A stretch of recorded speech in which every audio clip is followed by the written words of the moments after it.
Hi, hello there, and welcome to the Yorkshire Dales. I'm in Wensleydale today, just outside the village of Hawes, and I'm going to be photographing red squirrels. As you can see, we've got a really nice covering of snow at the moment, so it should create some great light. The forecast for today is really good.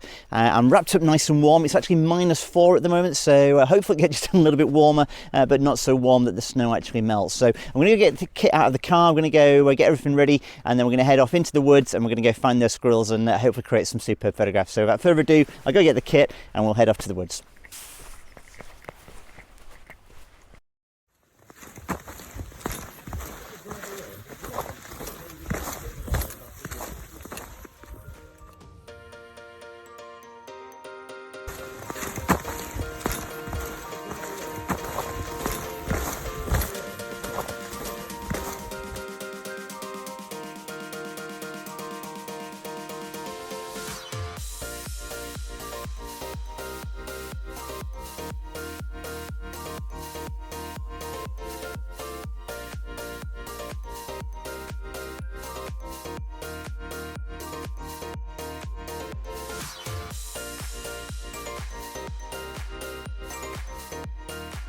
The actual setup here in the woods is fantastic. Paul, the owner's taken great care in ensuring that you can get really nice and close to the action, whether it's the squirrels or the birds that visit on a regular basis. There's various species of birds that regularly come in and feed from the same point as the squirrels. So it allows you to create some fantastic photographs, get really nice and close in to both the squirrels and to the birds as well. So fantastic opportunities. And at the moment I'm shooting with a 200 to 600, but somewhere in the region of between 200 and 400 mil is working really well and creating some fantastic photographs.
The changing light and backgrounds are causing a few issues with the exposure. I'm shooting in aperture priority, I'm using auto ISO with a minimum shutter speed set, and I'm using evaluated metering.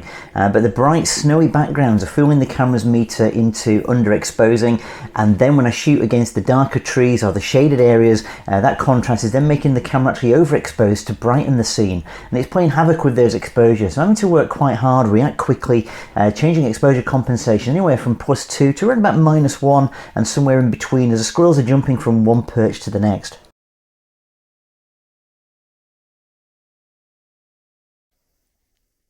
I'm trying to keep it the same height as the squirrels and the walls, the perches that Paul set up around the woods, but because I'm now sort of crouching, I'm moving around a little bit more. I've increased my shutter speed up to 250th of a second just to make sure that everything's nice and sharp. It's probably a combination of the cold, wearing gloves, that means I'm having to speed things up ever so slightly. So I'm probably double what I'd normally be shooting when I'm shooting these kind of perched photographs of the squirrels. They generally stay still for a couple of seconds, it gives you plenty of opportunity, but like I say, I don't know if it's the cold or the fact that I'm wearing big gloves today that just a little bit more prone to camera shake, so that 250th of a second is really helping keep things nice and sharp.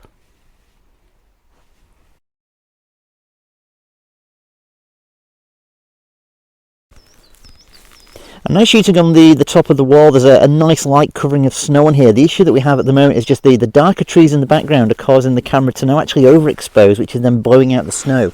So just really having to be careful not to blow the snow, and just make sure that we're keeping some detail in the actual, in the whites, in the highlights, and obviously in the squirrels as well. So the white parts of the squirrel really have issues, really do cause exposure problems. So by just underexposing ever so slightly against that darker background, it's just making sure we preserve those highlight details. I can always lift the highlights if I need to, and I can do that in post-processing in Lightroom in a moment. So there's one coming back just now, so 2 seconds. Fantastic, excellent stuff. Superb, brilliant.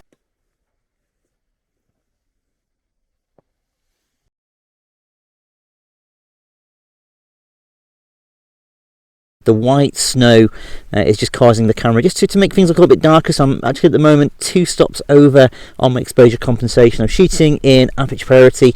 I'm down at 6.3 and I'm shooting with a shutter speed of 250th of a second as a minimum shutter speed using auto ISO. So the 250 is really just letting me freeze the action on the squirrels, and I'm using tracking focus. So as the squirrels moving around, the focus is just tracking and then just following them for me. So it's just helping to keep them in focus, and I just have to worry about the framing and just obviously catch those key moments as the squirrel jumps, moves, and does whatever it does. So working really, really well. Photographs looking superb already.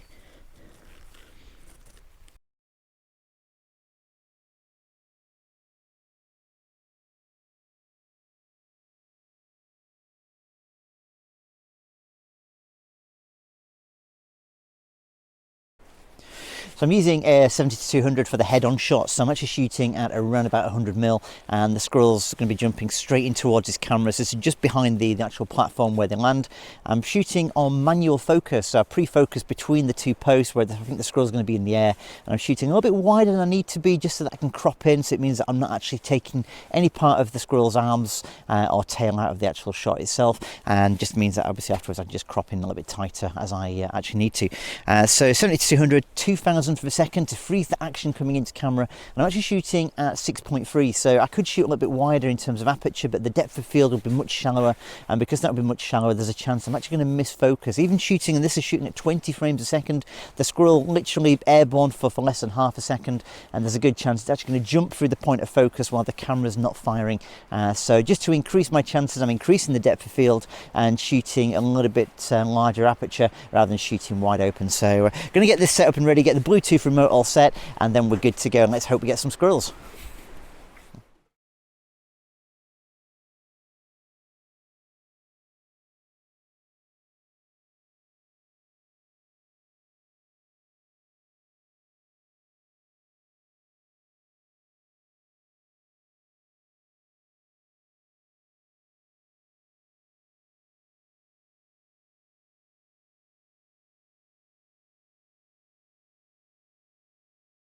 So I've got 2 cameras in position, one at the point of the landing platform that's actually shooting square down onto the landing, and then this second camera a little bit further away, slightly more oblique in terms of the angle. I'm trying to catch a 3/4 shot of the squirrel as it's jumping slightly towards camera, but obviously somewhere just over there. So it's around about 4 or 5 meters away from the actual point where the squirrel's going to be entering the frame.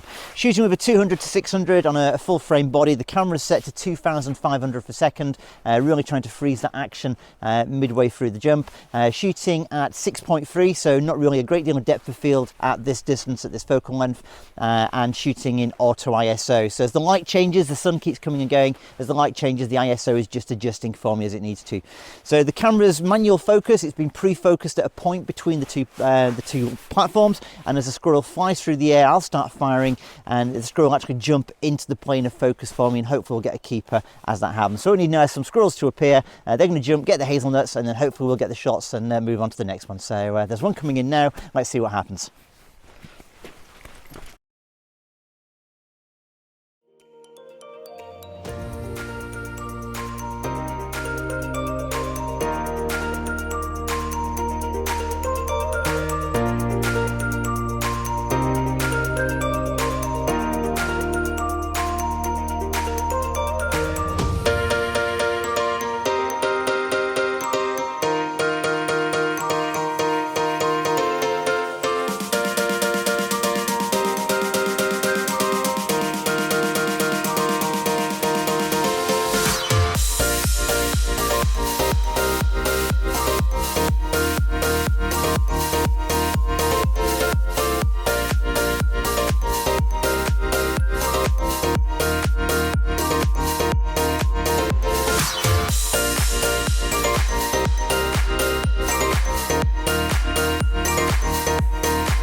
Goodness me, it's cold down here, but this is the ideal sort of position to be shooting in, nice and low for the squirrels now. For the particular shot I'm going for, they're sitting on a small log just in front of me, so coming down to this height works so well.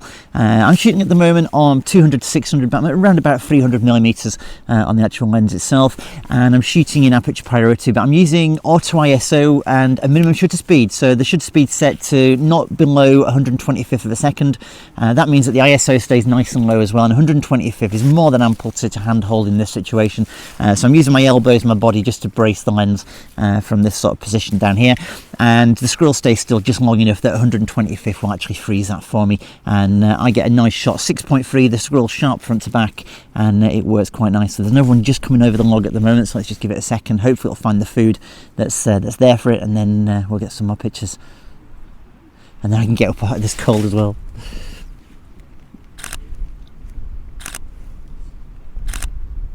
Oh, that's amazing. Wow.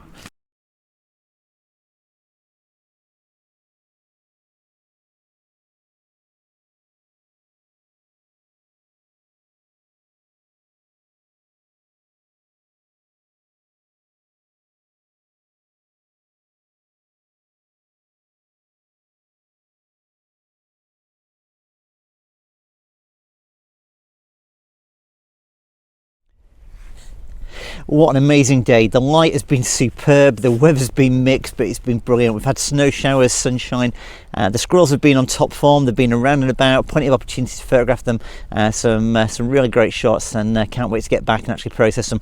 It still feels like it's about -5 at the moment, really cold. Can't wait to get back to the car and have a coffee, but really looking forward to processing the photographs. So thank you so much for watching, and let's have a look at some of the images.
So just put the camera into manual focus. This is going to be with this camera.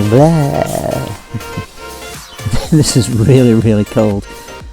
And it's cold in parts that shouldn't be getting this cold at this time of year either. This is chilly. The snow's causing one or two issues with the camera. It's making it want to overexpose. Shit, no it's not.